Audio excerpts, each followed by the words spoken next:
설계구 시작합니다.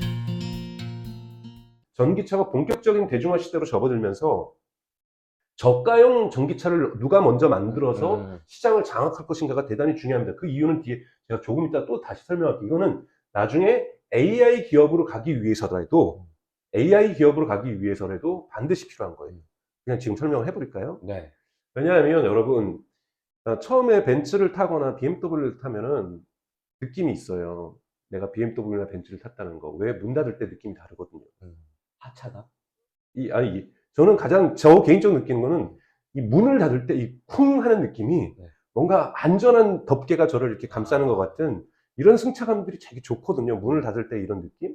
근데 그거 한 달 정도 타면요. 항상 문은 그렇게 닫히는 거구나. 그러니까 새로움이 없어요. 그러니까 익숙해지는 새로움이 없어요. 네. 남들이 BMW 탄다, 벤츠 탄다 하니까 쳐다보는 눈들은 좀 느낄 수 있지만 나 스스로의 이 차가 더 새롭다 이런 건 전혀 못 느끼고 그냥 습관적으로 차를 타게 돼 있거든요. 네.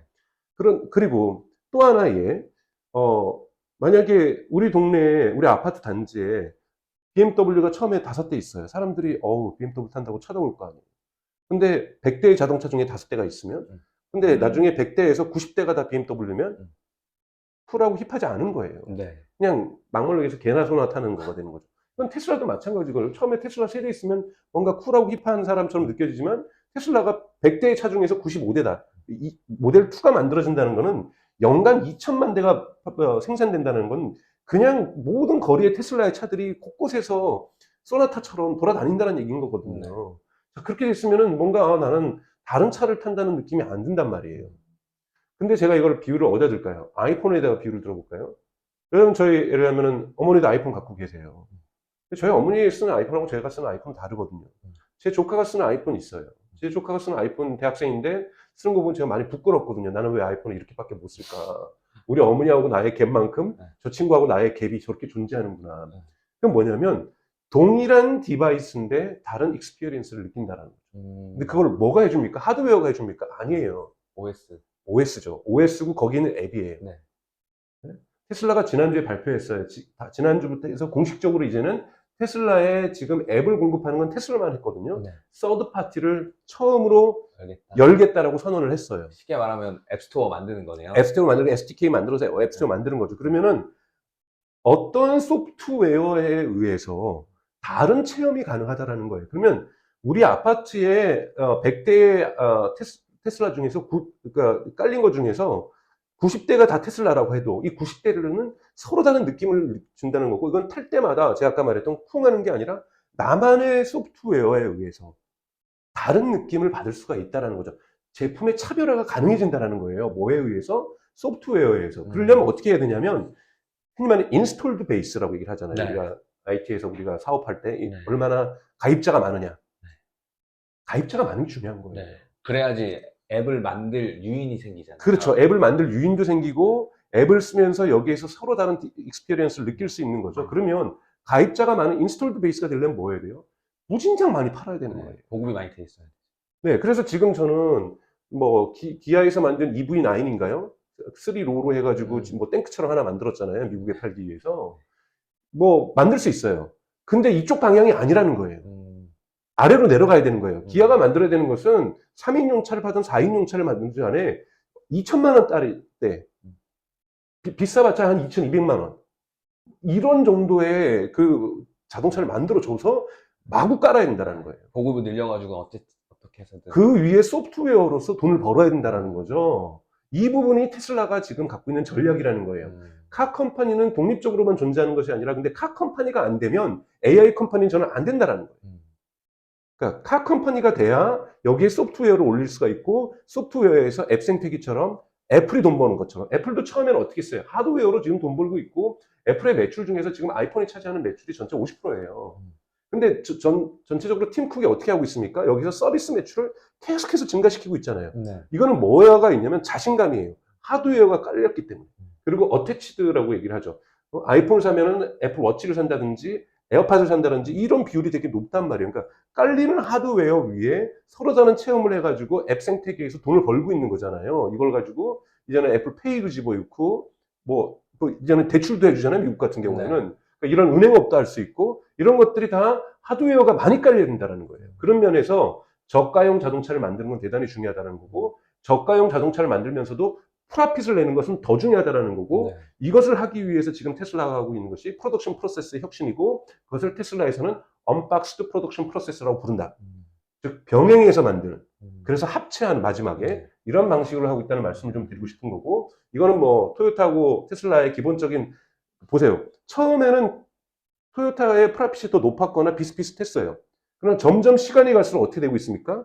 점점 가속도가 붙고 있는 거죠. 네. 테슬라의 프라핏이, 그러니까 베이클당, 퍼카당 이 프라핏이 늘 올라가고 있다는 거죠. 이게 저는 이 격차가 점점 더 날 거라는 거예요. 거의 토요타는 고정적이네요. 그렇죠. 왜냐하면 프로덕션 프로세스가 이미 혁신한 다음에 거기 그대로 유지되고 있으니까 네. 더 올라갈 수가 없는 거죠. 근데 지금 계속해서 테슬라 같은 경우는 프로덕션 프로세스 혁신에 대단히 집중하고 있다는 거죠. 이 부분이 되게 중요하다는 거고요. 그 다음 또 하나 이제 말씀드릴 것은, 자, 프로덕션 프로세스가 혁신이 되면 그 다음에 할 수 있는 것이 바로 버티컬 인테그레이션이에요. 네. 근데 테슬라는 대단히 오래전부터 버티컬 인테그레이션을, 수직 통합을 준비해 왔다는 거죠. 수직 통합을 잘하는 데가 어딥니까, 여러분? 애플이에요. 애플의 주가가 중요한 이유도 나중에 저희가 애플 때 얘기했지만 버티컬 인테그레이션이 기가 막히게 돼 있는 데가 애플인 겁니다. 하드웨어에서 또 소프트웨어까지. 이런 부분이 장악하고 있는 거죠. 심지어는 나중에 칩까지 만들잖아요. 나중에 말씀드리겠지만 테슬라도 드디어 칩을 생산하기 시작합니다. 언제부터? 7월부터. 올해 7월부터 테슬라 칩이 만들어집니다. 그러니까 이런 부분도 버티컬 인테그레이션을 볼 수 있죠. 우선은 테슬라가 있는 건 리튬 마이너 공장을 지금 사려고 지금 접촉을 하고 있어요. 네. 그러니까 리튬 공장, 그러니까 리튬 채굴하는 것도 테슬라는 구매를 하겠다. 왜? 리튬에 대한 가격 의존도가 지금 되게 심하잖아요. 네. 물론 요즘 다시 한참 올라갔다가 작년에 하반기부터 내려갔다가 요즘 다시 올라가고 있는 이런 국면이지만 뭐 100% 모든 리튬 생산하는 걸 다 사겠다는 건 아니겠죠. 채굴하겠다. 하지만 하나 정도는 사가지고 어느 정도의 의존도를 조금이라도 줄이겠다라는 것이 테슬라의 생각인 거고, 그래서 지금 이 테슬라가 M&A 전략에 따라서 리튬 마이닝 공장에 대해서 관심이 높다는 것이 계속 다른 블룸버그라든지 이런 데서 보도가 되고 있는 거고요. 또 하나는 최근에 몽고도 방문했습니다. 몽고도 방문한 이유가 몽고가 전 세계에서 쿠퍼가 대단히 많이 나는 나라예요. 구리죠. 구리도 아주 소량이지만 배터리에 들어갑니다. 그래서 이런 부분에서 원자재 확보에 직접 일론 머스크가 뛰어든다든지, 물론 이런 것도 다 트위터 CEO를 그만두니까 이런 시간이 나는 거긴 해서 트위터 CEO를 그만둔 것이 결정적으로 주가가 상승되는 데 있어서는 기여를 했다고 볼 수가 있는 거고요. 그 다음에 또 하나, 이건 되게 중요한 거. 직접 리튬 리파이너리. 재활용인가요? 아니죠. 리파이너리. 정제소. 그러니까 리튬이 이제 원석이 오는 리튬으로. 거예요. 네. 우리 식으로 보면은, 그러니까 여수 석유화학공업단지, 네. 그다음에 뭐 울산에 있는 석유화학단지죠. 그러니까 석유 원유를 수입해서, 원유 수입한 건 우리 자동차에 직접 집어일 수가 없는 거거든요. 거기서 경유 나오는 거고, 그다음에 가솔린 나오는 거고, 뭐 이런 아스팔트까지 나오는 거잖아요. 그것처럼 리튬을 가지고 와서, 이거는 텍사스 공장이 있습니다. 리튬 리파이너리, 이거를 지난 5월에 공장을 이게 삽을 떴어요. 사실은 정제된 리튬을 사는 게 너무 비싸니까 네. 아예 수식도 통합의 일환으로 원석을 사갖고 와서 공장도 사버리고, 뭐지, 리튬 뭐라고 해야 되지? 광산도 사버리고, 네. 거기서 나온 거를 내가 정제까지 하겠다. 네, 정제를 근데 뭐라고 일론 머스크가 옛날에 트윗에 썼냐면 리튬 리파이너리는 머니머신이라고 했어요. 돈 찍어내는 기계다. 사실 여기에서 리튬 가격이 결정난다는 거예요. 그래서 근데 본인들이 생산하는 것은 1밀리언 일렉트릭 비클의 수요가 되는. 근데 지금 벌써 100만 대 이상 생산하고 있잖아요. 최소한 100만 대는 우리가 가격 변동에 시달리지 않겠다. 우리가 리파이너리까지 하겠다라는 거죠. 그래서 리튬 리파이너리를 한다는 건 대단히 중요한 겁니다. 이것이 2025년부터 작동되는 거죠. 그러니까 아직 갈람 멀었어요. 2025년부터는 뭐 벌써 제가 예측하는 건 2026년에 900만 대니까 그 중에 100만 대 정도는 그래도 우리가 독립성을 갖겠다라는 거죠. 이렇게 되면은 마진율을 어느 정도 커버할 수가 있다라는 거예요. 프라핏 마진을 어느 정도 커버할 수 있는 거지, 이걸로 떼돈을 벌 수 있는 건 아니죠. 시장 상황에 따른 변동성을 확 줄여버리겠다는 거는 그렇죠. 워낙 영향을 많이 받았잖아요. 그렇죠. 리튬 가격 영향을 많이 받았으니 2022년에 그런 해였죠. 이런 부분도 버티컬 인테그레이션이라고 볼 수가 있는 거고, 그래서 5월 달에 공장에 대한 공사가 시작됐고 본격적으로 생산되는 것은 2025년부터다. 그러니까 이런 부분도 의미 있다고 볼 수가 있고, 그 다음에 이제 4680 배터리도 이것도 대단히 의미가 있는 거죠. 뭐 이것도 뭐 LG 엔솔하고도 같이 하고 파나소닉하고도 같이 하고 또 테슬라가 직접 생산하기도 해요. 그러니까 세 가지 방식을 씁니다. 4680은 지금 모델 Y에 들어가는 것을 지금 텍사스에서 생산하고 있는데, 그래서 4680 배터리를 쓰게 되면은 훨씬 더 효율이 좋아지는데 4680 배터리는 다른 자동차 회사들이 갖고 있지 않은 거예요. 근데 이거 나중에 제가 또 다른 또 신조어를 개발을 했거든요. 네, 어떤 건가요? 미리 말씀드린 테슬라 인사이드. 테슬라 인사이드. 그게 뭐냐면 인텔 인사이드라고 혹시 아세요? 네. 우리가 컴퓨터에 보면 인텔 인사이드라고 네. 옛날에 많이 붙어 있었잖아요, 노트북에도. 네. 저는 굳이, 왜냐면 혼다가 소프트웨어까지 다 만든다. 너무 힘들어요. 돈 많이 들고. FSD를 혼다가 만든다. 혼다가 지금 늦게 시작한 차가 만들기 힘들단 말이에요. 현대차가 예를 들자면 자율주행에 대한 기술을 개발을 해요. 근데 한국에서 지금 자율주행 기술 개발하는 거고 미국에 있는데 회사 투자해가지고 만드는 거잖아요. 미국 북미 지역 자율주행 완전히 현대가 구현하려면 힘들다는 거예요. 그럴 때는 되면은 요번에 NSCS처럼 이 충전기 포기하는 것처럼 그냥 우리 그냥 FSD는 테슬라 거 쓸래. 그러면 자체 껍데기는 아이오닉과 EV가 자동차가 지나가지만 여기에 테슬라 인사이드가 붙을 수 있다라는 거예요. 이것처럼 배터리도 그런 부분에서 가능하다고 저는 생각하거든요. 4680 같은 경우에는 테슬라만의 독특한 부분이기 때문에 이런 부분도 배터리까지도 자기만의 디자인에 의한 일종의 반도체 칩 같은 거잖아요. 이거를 자기만의 설계를 통한 4680 배터리를 만들었다는 것도 이거는 이제 올해 말부터 이제 벌써 많이 만들었죠. 그래서 모델 Y에 들어가기 시작하고 있는 거고 텍사스 공장에서. 그 다음에 또 하나 하고 있는 것이 뭡니까? 미국에서 자동차 보험이에요.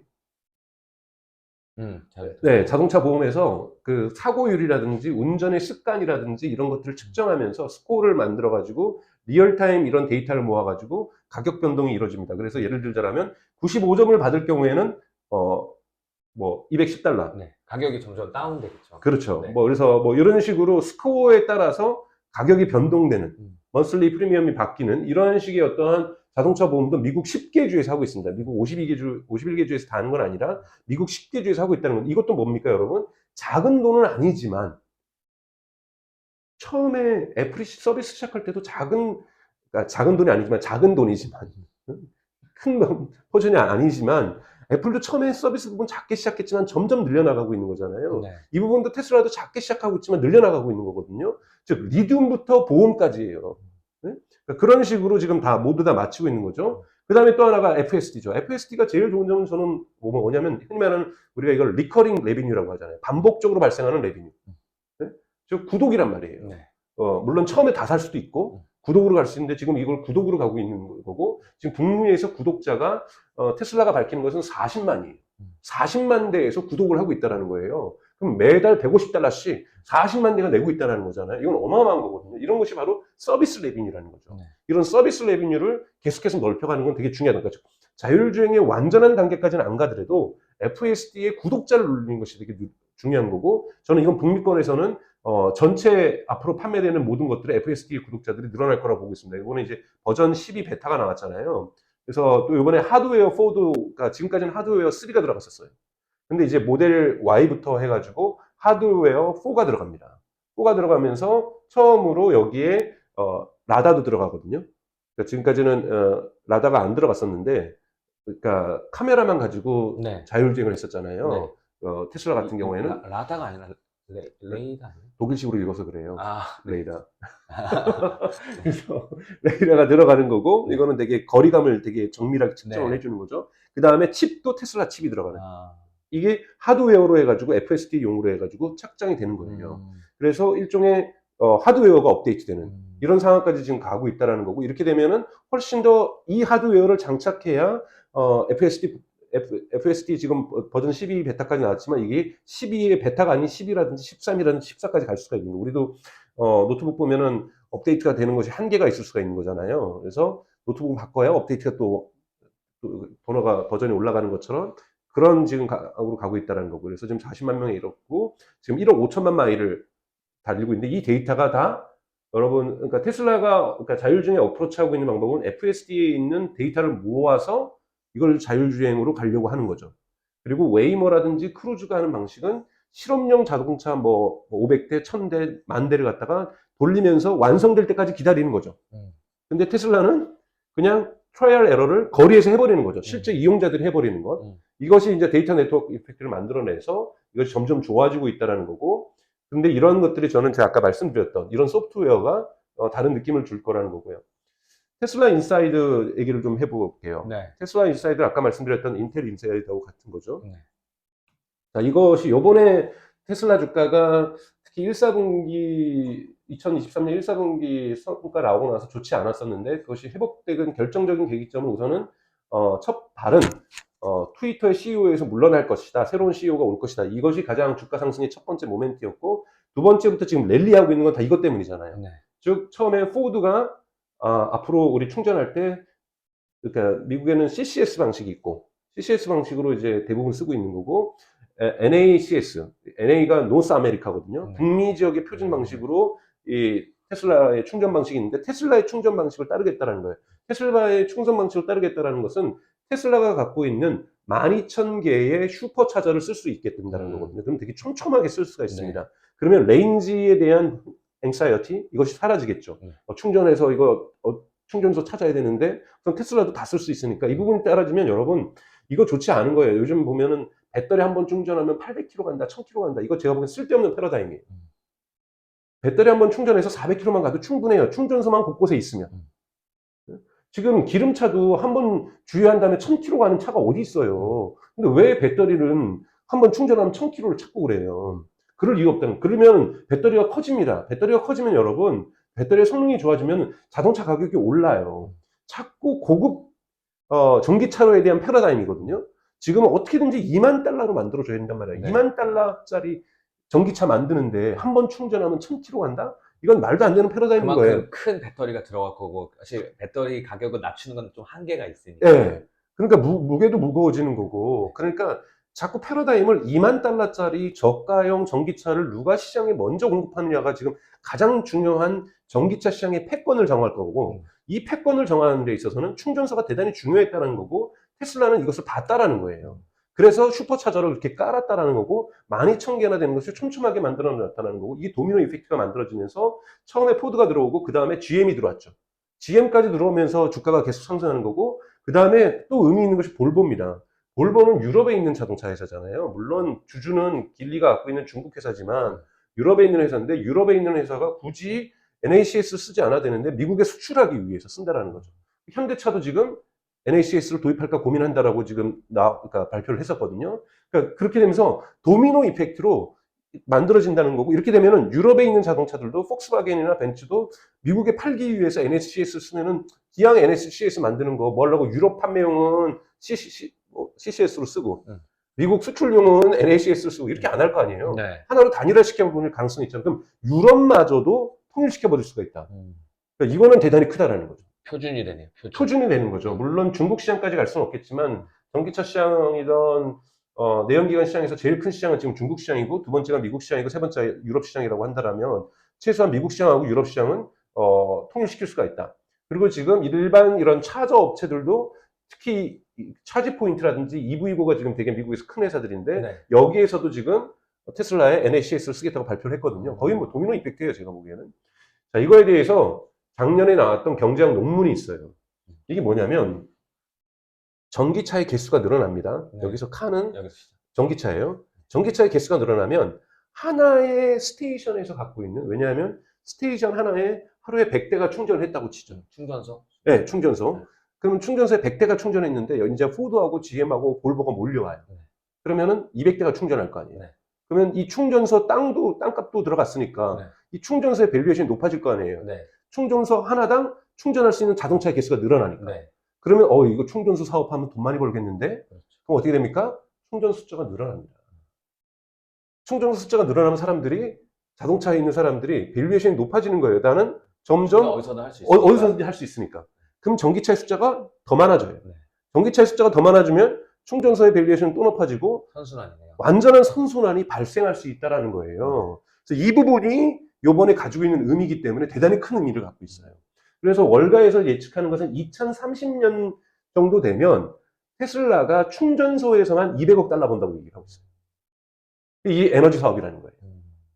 제가 말씀드렸던 메가팩이라든가 메가팩도 있지만 테슬라의 에너지 사업에는 이 슈퍼차저에서 이 충전기의 단일화를 통해서 이렇게 가고 있고 이것이 이 부분이라는 거죠. 앞으로 지금 충전소에 대한 테슬라 슈퍼차저 입장에서도 슈퍼차저 더 질 거 아니에요?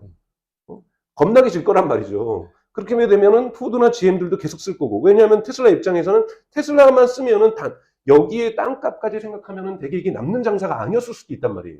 근데 이게 이제 남는 장사가 되는 거죠. 전기를 더 많이 파니까. 전기 팔 때도 마진이 남으니까요. 이런 부분에서 충전기의 단일화는 대단히 큰 의미를 가지고 있었다고 볼 수가 있는 거고요. 그래서 저는 이렇게 인더스트리에서 고트 테크놀로지의 공급자로 그러니까 쉽게 쓸 수 있는 걸로 나갈 거든. 그러니까 NACS 채택을 하는 거잖아요. 오토파일럿 쓸 수 있어요. 왜냐하면 혼다라든지 뭐 스즈키라든지 뭐 이런 일본 지금 뒤늦게 시작하고 있잖아요. 이런 회사들 그냥 뭐 미국 수출하는데 테슬라의 오토파일럿 쓰지 뭘, 테슬라의 FSD 쓰지 뭘, 뭐 모든 자동차 회사들이 다 FSD 만들고 오토파일럿 만들면 이 돈이 얼마나 많겠어요. 그냥 솔루션 공급자가 되는 거네요. 그렇죠. 솔루션을 공급하는 회사가 될 가능성이 매우 높다라는 거예요. 거기서 또 수익을 창출하겠네요. 그렇죠. 그렇게 되면 어떻게 돼요? 그래서 저는 여기서 테슬라 인사이드. 이건 그냥 제가 가칭으로 한 건데, 이 테슬라 인사이드는 어마어마한 일이다. 만약 이런 일이, 그러니까 NACS에서 발생했을 때 지금 주가가 치고 올라갔듯이, 이런 솔루션들이, 테슬라의 솔루션들이 메이드 바이, 파워드 바이 테슬라가 들어갈 경우, 즉 테슬라 인사이드라는 우리가 여러분들 뉴스를 들으시면 이건 주가가 올라갈 수밖에 없는 거라는 거죠. 그리고 저는 이렇게 갈 가능성이 매우 높다고 보는 거고요. 그래서 저는 이런 것들이 커머더티가 될 거라는 거예요. 대중재가 돼서 우리가 타이어는 어디서 사갖고 오고, 뭐 유리는 어디서 사갖고 오고, 그렇게 해서 자동차 만드는 것처럼 이런 소프트웨어들을, 다양한 소프트웨어들을 테슬라 거를 사올 가능성이 존재한다. 심지어는 4680 배터리까지 사올 가능성들도 있다. 그래서 이런 식의 것들로 왜 사람들이 구별할 때는 배터리 뭐 들어왔는지, 그러니까 예를 들면은 굴러가기만 하면 되죠. 네, 소프트웨어 같은 경우는 안드로이드라고 생각하시면 돼요. 테슬라가 안드로이드 운영체계 만드는 구글이 되는 거예요. 구글이 되는 거고, 삼성폰에도 그게 들어간 거고, 뭐 샤오미 폰에도 안드로이드 들어간 거고, 여기에 대해서 사람들이 그런데도 샤오미 폰과 삼성 폰은 다른 거예요. 갤럭시는. 왜? 똑같은 안드로이드를 쓰지만 안드로이드를 쓰지만 다른 하드웨어도 폰이거든요. 다르고 하드웨어가 다르니까요. 그러면 분업화가 이루어질 거라는 거예요. 혼다라든지 토요타 같은 경우에는 자신들만의 어떤 독특한 디자인, 현대는 디자인의 어떠한 편의성 있는 걸 만들지만 안에는 안드로이드가 들어가는 것처럼 여기에 테슬라의 소프트웨어가 들어갈 가능성이 있다. 이것에 대한 징후를 NACS가 보여줬다. 라고 저는 말씀을 드리고 싶은 거고, 이거를 테슬라 인사이드라고. 명명하시는 거군요. 네, 네. 근데 재밌는 게 네. 애플과 비슷한 방식이긴 하잖아요. 네. 자기만의 독특한 버티컬 인테그레이션 쓰는 거. 네, 출처 통화 똑같은데 테슬라 인사이드는 완전히 또 구글과 같은 방식이. 안드로이드처럼 생태계를 확장하는 거죠. 그러면 전기차 분야에 있어서는 자기네들 자동차들을 자기네들의 전기차는 애플 방식으로 계속 스위치 네. 통합하는 방식으로 나아갈 거고, 그것들이 아닌 시장은 또 볼 수 있는 게 테슬라 인사이드라는 그 개념처럼 네. 솔루션으로 장악할 거고, 네. 거의 전기차 그냥 다 가져가는 거예요. 그래, 그러니까 그렇게 되면 저는 애플식의 방식도 있고 구글식의 방식도 테슬라가 띄고 있다는 거죠. 그리고 이러한 부분에서 일론 머스크가 지난 6월 6일 날 트윗을 날렸어요. 여기 빨간 밑줄 친 거 보면은 Happy to license autopilot FSD. 즉 라이센스 하고 싶다라는 거예요. 그러니까 이미 테슬라 인사이드를 일론 머스크가 얘기를 했다는 거고, 제가 뭐 어디 하늘에서 이런 뜻이 찾아냈겠어요. 이런 데서 찾아내는 거죠. 그러니까 일론 머스크도 이미 라이센스 하고 싶다라는 표현을 6월 6일 날 얘기를 하고 있고, 아더 테슬라 테크놀로지까지.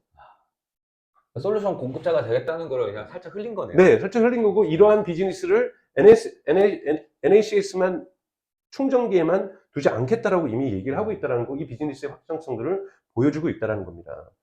그리고 이걸 위해서 소프트웨어를 만들기 위해서는 슈퍼컴퓨터가 되게 중요한데요. 테슬라에서는 이 슈퍼컴퓨터 이름을 도저라고 불러요. 도저를 갖다가 finally coming next month니까 이것이 지금 6월 기사니까 7월 달에 처음으로 옵니다. 7월 달에 만들어지는 거 오는데, 이게 처음부터 슈퍼컴퓨터가 이만한 걸로 끝나는 게 아니라 이만한 것을 계속 확장해서 슈퍼컴퓨터가 늘어나는 거거든요. 이미 작년에 슈퍼컴퓨터를 처음으로 테슬라가 설치를 했어요. 작년에 처음으로 설치를 했었는데, 이거는 엔비디아의 GPU를 썼습니다. 엔비디아의 GPU를 썼는데, 처음으로 컴퓨터가 중요한 이유는 뭐예요? FSD 연산 FSD에 아까 말했던 40만 명이 올려주고 있는 데이터를 처리하기 위해서. 데이터를 처리해야 자율주행이 좋아지는 거잖아요. 네. 그러니까 이것이 있어야, 본격적으로 슈퍼컴퓨터가 있어야 자율주행의 속도가 난다라고 얘기를 해요. 그렇기 때문에 저는 내년에 자율주행 된다. 이건 거짓말이다. 희망사항이다. 우리가 네, 이런 슈퍼컴퓨터를 이제야 도입을 하고 하니까. 그래서 지금 테슬라 이 그림 보십시오. 이거 되게 재밌는 건데요. 테슬라가 내년 10월까지 완성하려고 하는 것이 100플롯이에요. 플롯라고 해서 연산 방식이죠. 엑스트라인데, 이렇게 되면 이게 GPU가 몇 개가 들어가는 거냐면 엔비디아의 A100이 여러분 물론 H100이 더 좋습니다만 A100이 되게 중요하죠. 이게 30만 개가 들어간 효과예요. 그러니까 지금 요번에 나오는 것은 A100 겨우 10만 개 들어가는 거가 올해 내년 1월에 가동이 된다라면 이것만 해도 베스트 5에 들어가요. 전 세계에서 슈퍼컴퓨터가. 근데 30만 개가 들어간다는 거죠. 요번에 여러분 바이트댄스가 엔비디아랑 A100 GPU 10만 개 사기로 계약을 맺었어요. 이것 때문에 미국 정부가 난리가 나가지고 중국에다가 A100 팔지 말아라. 이러한 지금 나오면서 반도체 가격이 훅 떨어지고 막 지금 그러고 있는 거잖아요. 그때 10만 개 살 때 바이트댄스가 엔비디아랑 계약한 것이 100억 달러예요. 100억 달러면은 우리나라 10조죠. 네. 10조가 넘는 돈이죠. 14조. 이렇게 되는 돈이죠. 네. 근데 30만 개가 들어간 효과를 가지고 되는 그러니까 이 자체 다 테슬라가 자체 생산하는 칩입니다. 그러니까 엔비디아 걸 안 사는 거죠. 요 정도의 퍼포먼스를 갖는 슈퍼컴퓨터가 내년 10월 정도에 완성된다라는 거예요. 내년 10월 정도 되면은 그 칩을 설계한 거죠. 생산까지 한 건 아니고. 설계한 거죠. 네. 설계하고 생산은 뭐 저기 딴 데 저기 좋겠죠. 뭐 TSMC TSMC 나 좋겠죠. 그런 예, 테슬라가 직접 설계한 거죠. 네. 그래서 이 테슬라의 FSD에 최적화된 거예요. 그리고 이 FSD는 두 가지를 써요. 그러니까 이 테슬라의 슈퍼컴퓨터는 두 가지를 연산합니다. 하나는 FSD용으로 미국의 북미의 거리에서 이러한 컴퓨터 비전 역할을 하게 되는 거고, 또 하나는 옵티머스요.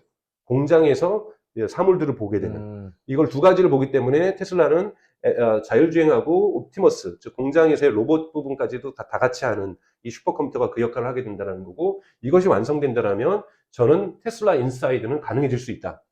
그래서 테슬라 인사이드가 가능해지는 것은 2030년 이후가 되지 않을까라고 저는 생각이 들고, 2030년 이후가 되면은 그러니까 본격적으로 카 컴퍼니에서 서비스 기업, 즉 AI 컴퍼니로서 갈 수가 있다. 근데 지금 일론 머스크가 얘기한 것처럼 내일 당장 AI 컴퍼니가 되지는 않을 것이다. 이 정도가 제가 정리한 내용이라고 볼 수 있습니다. 네. 총평을 좀 해주시죠. 일단은 돈을 벌어서 누적적으로 투자를 해야겠다는 생각이 드는데, 가장 인상적이었던 거는 다 연관돼 있네요. 네. 하나라도 따로 노는 것들이 없네요. 네. 예를 들면 프로세스를 왜 혁신하느냐? 비용 절감. 2만 달러짜리 저렴한 차를 만들기 위해서. 이건 되게 키포인트예요. 2만 달러니만은. 차를 왜 그렇게까지 2만 달러를 만들어서 보급하느냐? 소프트웨어의 환경을 만들기 위해서. 그렇죠. 소프트웨어의 인스톨드 베이스를 확대하기 위해서, 그래야 거기에서 서비스 비즈니스를 열 수 있습니다. 네. 네. 그게 다 연결되어 있고, 뭐, 네. 왜 그 NACS로의 통합이나 이런 것들이 중요하냐? 네. 스테이션이 늘어나고 이제 인프라가 늘어나는 것뿐만 아니라 이제 테슬라의 새로운 비즈니스 모델로서도 바라볼 수 있으니까. 네, 맞습니다. 네, 완전히 두 가지 측면에서 애플스러운 수시적 통합도 가능하고, 네. 안드로이드와 같은 생태계 구축도 가능하고, 되게 큰 회사구나. 그러니까 뭐라 해야 되지? 카 컴퍼니적인 측면에서의 수시적 통합과 소프트웨어적으로 이제 네. 여러 AI 컴퍼니적인 측면이 다 상호 연관이 되어 있구나. 네네. 잠재력이 네. 아직도 더 있는 회사구나. 네네. 그래서 저는 그러니까 조정 기간도 분명히 오겠죠. 예를 들면 분기 실적이 발표가 될 때, 예를 들면 중국에서 되게 성장을 했지만 바이트댄스한테 1위 자리를 놓쳤다. 이런 것들 유럽 시장에서 변화들이 있어요. 예를 들면 유럽 같은 경우 이번에 1사분기 때 유럽에 있는 자동차들이 중국에 수출한 전기차보다 중국에 있는 전기차를 유럽에 수입한 양이 더 많아졌어요. 처음으로.